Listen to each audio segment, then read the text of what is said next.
তং তথা কৃপায়াবিষ্টম মৎস্যপূর্ণাকুলে ক্ষণম বিসিদদন্তমিদং বাক্যমুবাচ মধুসূদন। সঞ্জয় বলিলেন, মধুসূদন উক্ত প্রকার কৃপাবিষ্ট অশ্রুপূর্ণ লোচন ও বিষণ্ণ অর্জুনকে এই বাক্য বলিলেন। কৃতস্তা কস্মলমিদং বিশ্বমে সমুপস্থিতম অনার্য দুষ্ট স্বর্গ মি কীর্তি করম অর্জুন। শ্রী ভগবান বলিলেন, হে অর্জুন, এইরূপ সংকটে কোথা হইতে অনার্য সেবিত স্বর্গ প্রতিরোধক এবং অজশঙ্কর মহ তোমাতে উপস্থিত হইল।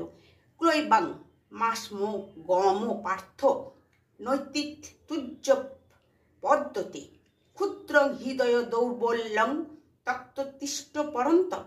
হে পার্থ, তুমি কাতর হও না, ইহা তোমার উপযুক্ত নহে।